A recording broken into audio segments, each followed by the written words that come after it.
Welcome to Discussions with the Writer Fred. You know, as you look up here and you see me with my beard, my gray hair, no hair, sitting next to these young, dynamic, beautiful black folk, and you might get the idea that there may be a discussion today about the thinking between different generations. And that's what we plan to discuss today. And it's going to deal with the whole question of rap music. There you go. Rap music and street lit. And the question I have for these young folks is going to be, has rap music and street literature had a positive or negative influence on the African American community? My day, we listened to Curtis Mayfield, We're a Winner. James Brown, Say It Loud, I'm Black Not Proud. And we were proud of our black sisters. We didn't call them B or W. They were wearing their fros, looking beautiful. And if you did, you'd get your butt whipped. And we were wearing our dashikis. Believe it or not, I one time had a big old fro. And so I kind of feel that we've lost that. I don't know when we lost that pride, but we have. And I'm going to go out on a limb today, and not just for conversation, but because I really believe that rap music and street lit has had a detrimental effect on our community. And I think there's a direct correlation between all the shootings and killings young brothers are doing to each other, and the music they're listening to, and those that are reading the street lit. They're reading things like Thugs and the Women Who Love Them, and A Hustler's Wife, and Dope Fiend, and Hood Rat, and Dope Man's Wife, Thug Loving, Every Thug Needs a Lady, When a Rich Thug Wants You. These are the titles of some of the street lit that's out there. And they're glorifying, to me, a thug.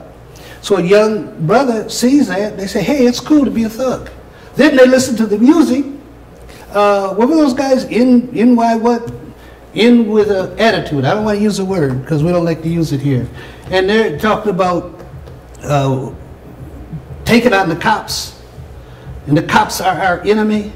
And we can't afford to have the cops as our enemy because they got all the power. And so you get a young brother who is influenced by that. He wants to be a thug because thug gets the women.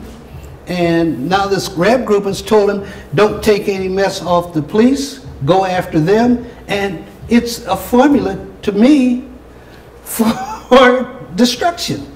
And so with me having thrown my feelings out there, let me turn to you young folks.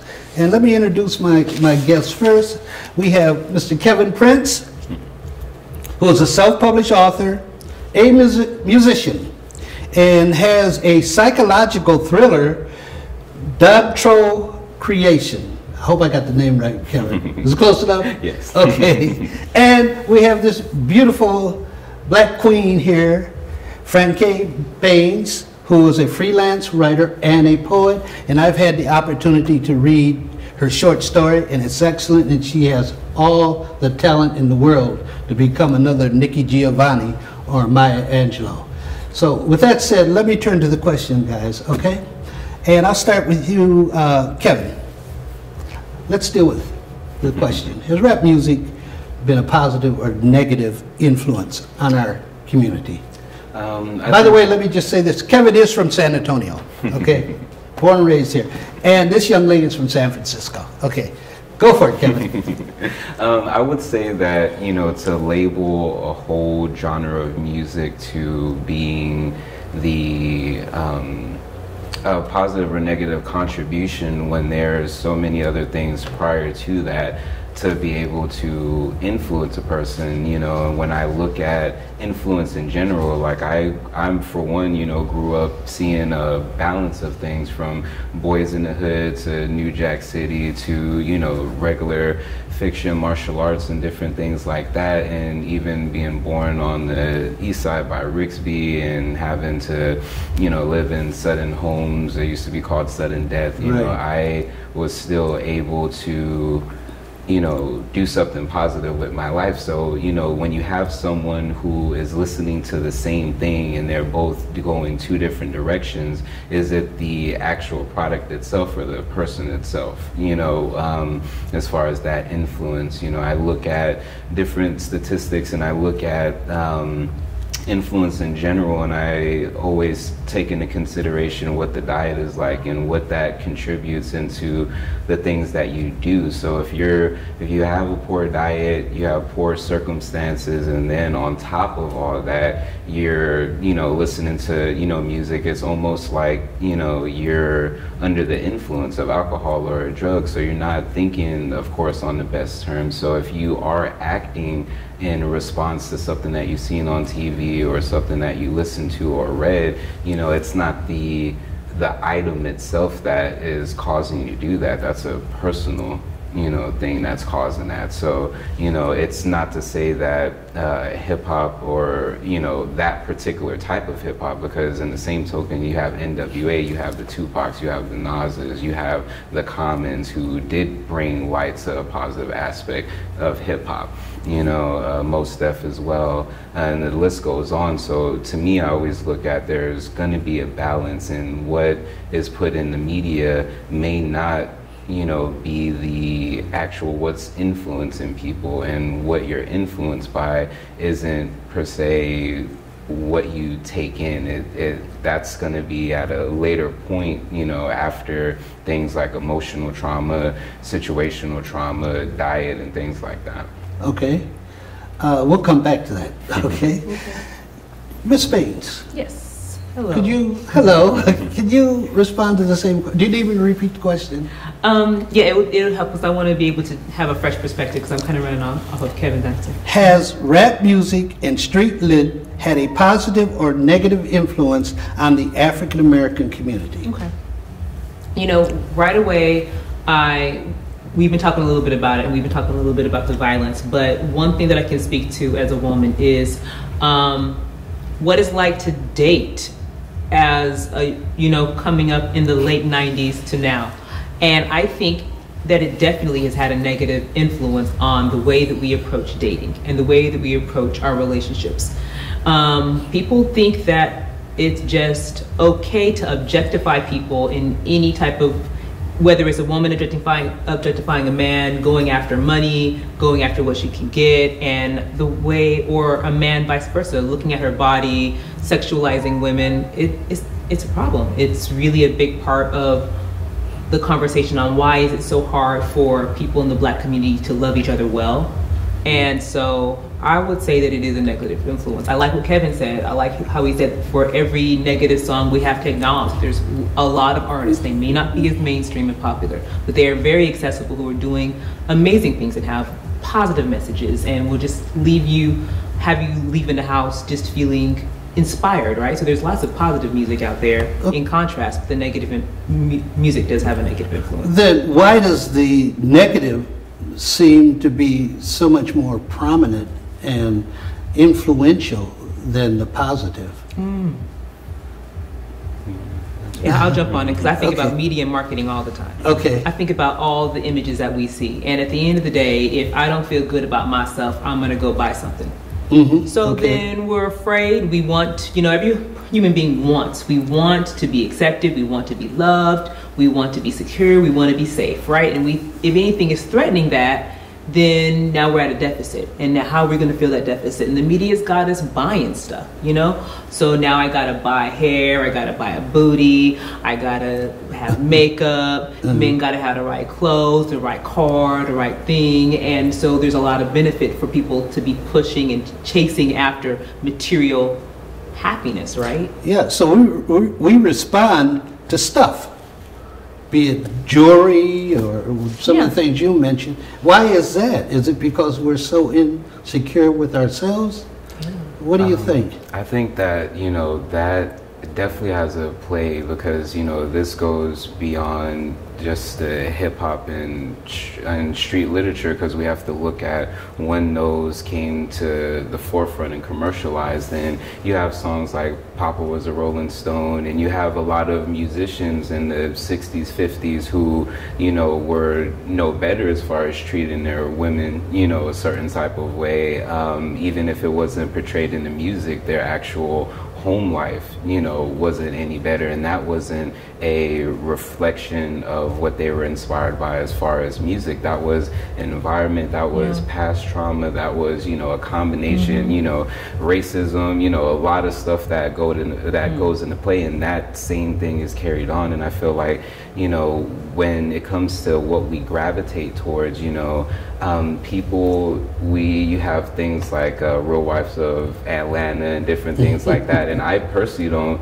look at that, and I personally don't, you know, listen to a bunch of, you know, quote unquote ratchet music, and that's just where I'm personally at within myself. And I know that if I can do that, everyone else can. I think that if there's more people showing that, and actually not necessarily commercializing, but being comfortable within themselves, then we won't be drawn to those type of things. So you have shows and things that if you're an actor or a musician or whatever, you get, you know, the women, or if you're an athlete, you know, you get the women, and there needs to be more of a being yourself, being the thinker, you know, being the positive revolutionist, or even the big brother mentor, you know, making those things, you know, cool, because they are out there and people are gravitating towards that. What we see nowadays is just I wouldn't say following, you know, the mainstream. I would say that positive and negative, what we perceive as positive and negative, as far as they say negativity spreads, you know, faster. I've seen something positive as far as that's been done to something being spread a lot quicker on social media, depending on the energy around it. And so whatever we put our energy in, that's where it's going to be. And if we're by default raised on this negative portrayal of ourselves, that's what we're going to do, you know, then that's what we're going to gravitate towards until there is the light, basically, and everyone finds their own light at the end of the tunnel in some way. And mine was just through health, through just research and we're going to get back to that. I wanted to discuss what we were discussing about before about health. But ratchet music, what is that?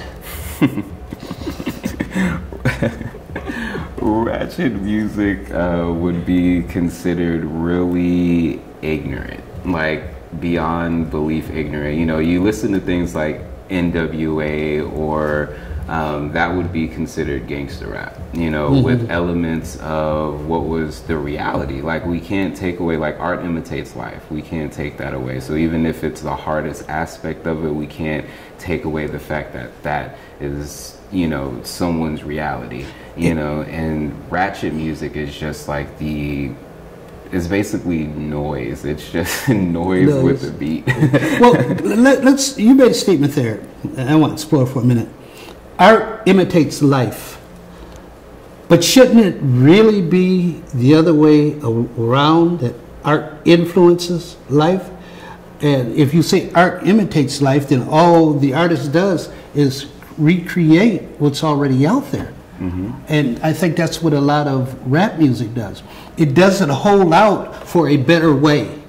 And all music, all writing, and if you look at novels that have universal appeal, which means they're written hundreds of years ago and they're still good, it holds out hope.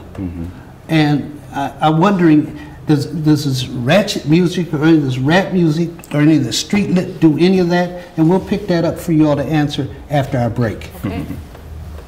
40% of food in America is never eaten. Marie, you have prediabetes. Prediabetes? I don't have time to eat right or exercise. I'm a busy mom.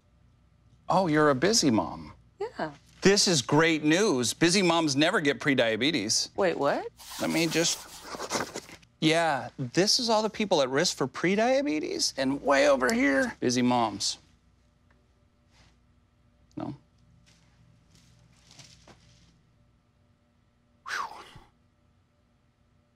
Hey, you. Yeah, you. Getting that college education, what are you gonna do? Graduate and take some office job? Be like everybody else? Or will you dare do something different? Like, be a teacher. You could be my teacher. You got the skills. The smarts? Yes, you. You could be the teacher I never forget. That'd be cool. Does that corporate job even have recess? What are you gonna make of yourself? What are you gonna make of me?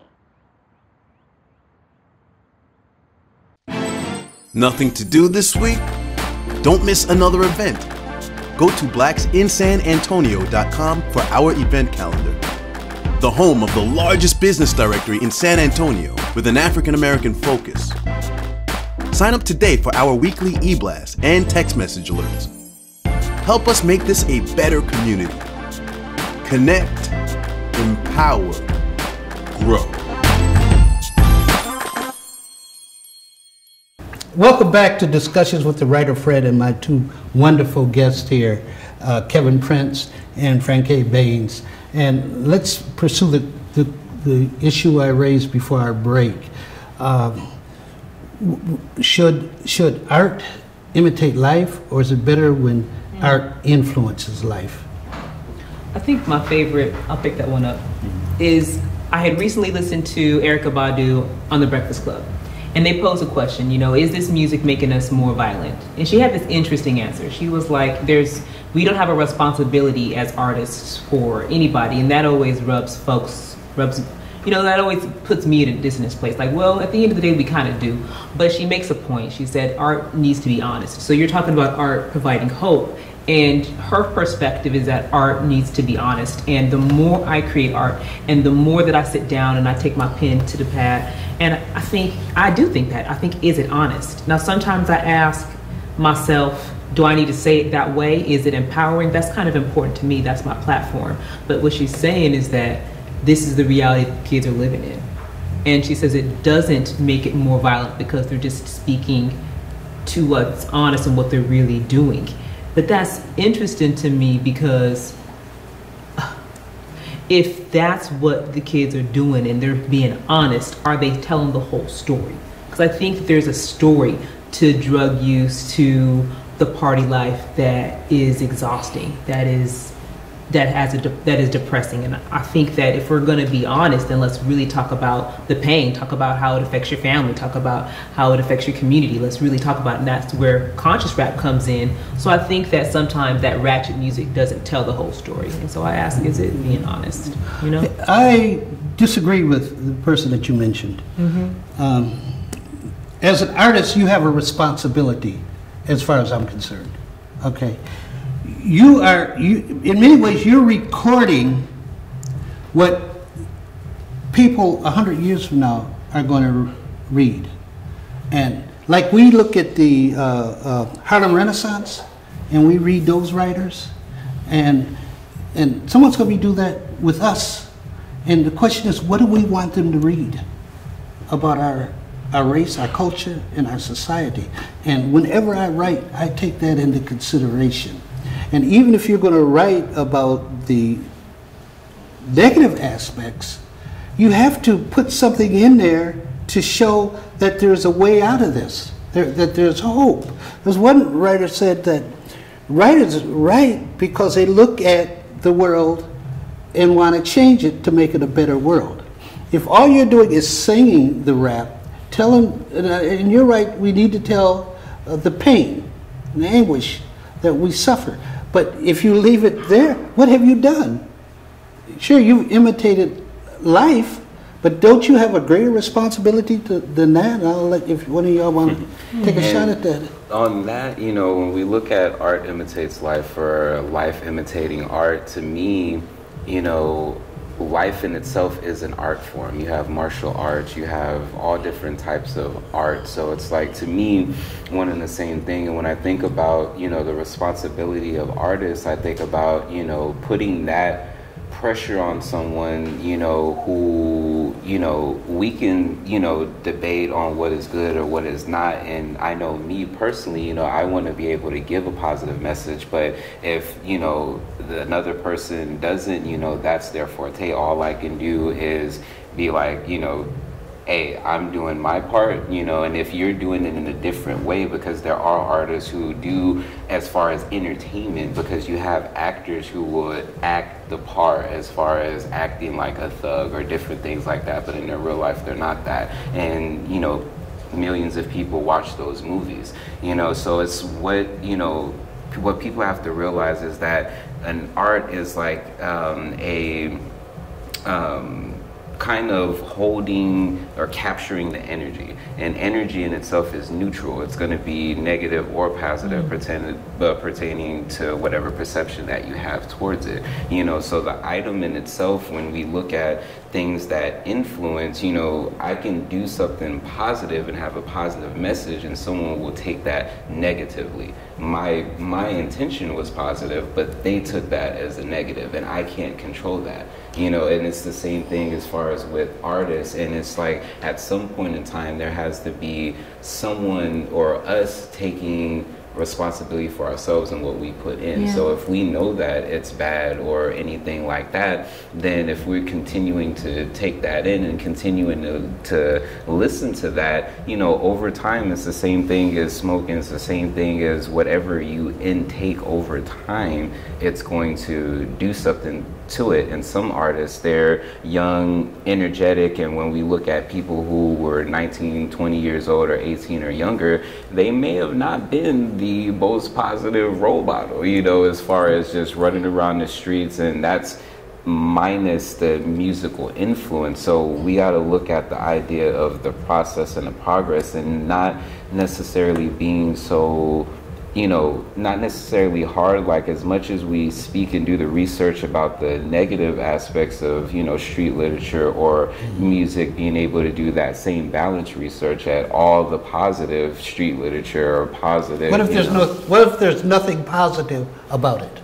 Well, I mean, that's going to be a very, you know, perceptive thing. Because absolutely. You know, there's going to be, you know, people who look at positive street literature, a positive, you know, rap album, and, you know, well, it seems as though, to me, you're making an argument, almost an existential argument, that the only responsibility you have is to you. And if you're going to be a writer, even a musician, the way maybe like I pointed out at the beginning of the show, I got great, and you don't, you guys are young. But I've always believed that when I put pen to paper, I have a greater responsibility than just to me. Yeah. And I think that the kind of art that we create speaks to that. But as I've been listening to the discussion, I keep coming to the point in my mind that this is money driven. Okay, that's a good. So point. These babies, these young people are given platform, and they see these rappers. If anything, it's just this money driven thing. So we got these young kids who watch these rappers and they're making money. And we got these kids who are poor who want to make money. So now it's a cycle. And the people who own the industries win. They get to make record sales, and people are supporting the consumers and culture. Now they're buying liquor, they're buying drugs, they're buying makeup, they're buying all the things. And so at some point, artists who are doing it not for money have to make that cool. Yeah. We got to have anybody who's doing it for heart, for real, to empower, to bring hope, to let that be just a little bit more cool than the people who are doing it. Well, I believe an artist should put the passion over the profits. And that'll change your art once you begin to. But look at it that way. It will. If you happen to get rich, fine. But I don't believe you go into art from that standpoint. And I can only speak for one person, me. When I write, it's the passion. Yeah. It's the love of my culture. It's am I delivering something important, a good message to my brothers and sisters out there, and not am I going to make $1 million. Yeah. So I think that's important. But I did want to, before we run out of time today, Kevin, get back to what you were talking about, the diet and what we're eating as black people and how that's affecting us. Yeah, you know, there is a lot of, you know, not realizing that even though we're here in the States, you know, our genealogy is not, you know, so it's like a good chunk of it is not, or maybe with some, you know, it is, you know I personally went through my genealogy and saw a good chunk of mine from Africa, so we got to look at what, you know, is over there that we're supposed to be eating. And the thing is that when you eat, there's so many things that are going to influence your decision making, you know, and just your overall well-being. And so if your diet isn't good, you're going to fall, just like with diseases. Everyone has the ability or has the potential to get a disease, you know. So if you're at a point where you've dropped your health enough to where now those diseases are able to latch on and to be nurtured through what it is that you're feeding, that's going to be the same thing mentally with the things that you take in. So if it's something, you know, negative or anything like that because of your health, whether mental health or physical health, at that point your barriers are already broken, and now you have these things coming in that are going to affect it, you know. So if you're, you know, at a better point mentally and physically, then you're going to be able to listen to or read something and take it as an art form and, you know, not look at it or like play Grand Theft Auto and then go out and steal stuff, you know. So it's like realizing there's a lot of reality displacement that goes on. So drinking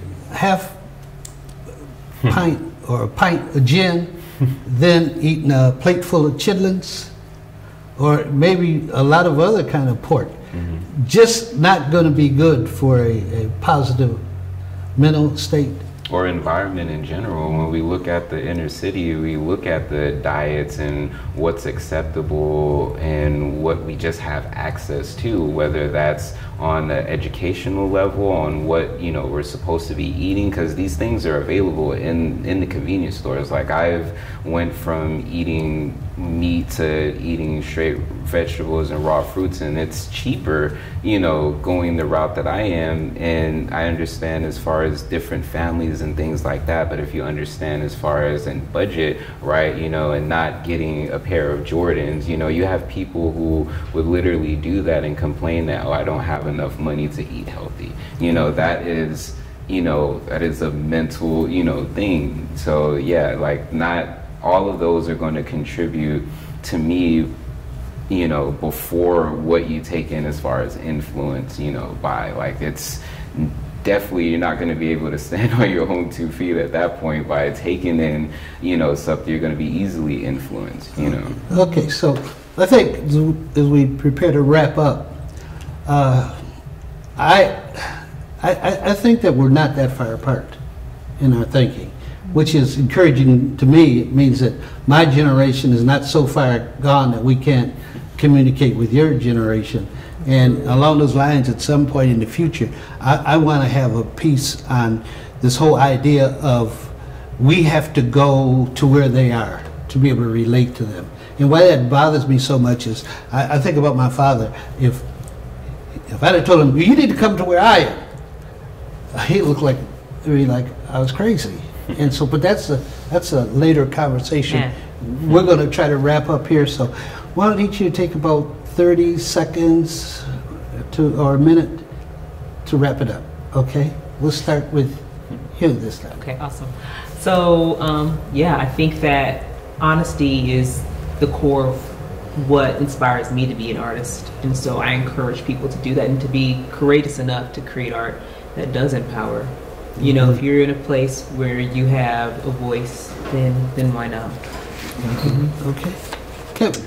And I would say, you know, definitely start doing, what's helped me a lot is just a lot of self-reflection and a lot of, you know, evaluating myself and looking in the mirror. And just with that, you know, I put that into my writings and my music. And, you know, just being able to do that, if you can take an honest look at yourself and say that, okay, this is what I'm going to put out into the world. Like, we live in 2018, and what you put on the internet is going to be on there forever. So it's like, just be considerate of that, and, you know, do something that is going to uplift, because there is a lot of negativity. So if the issue is that we don't see a lot of positive, then it's just continuing to put more positive out there. Okay. Do I have time to add one thing? No. Quickly. That the money comes.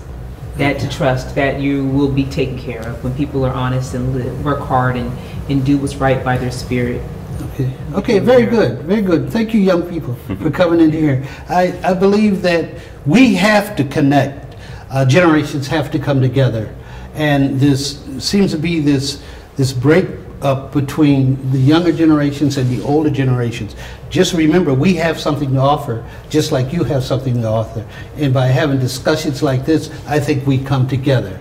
Absolutely. Absolutely. So I want to thank you all for tuning in to Discussion with the Writer Fred, telling our story, our way, all the time.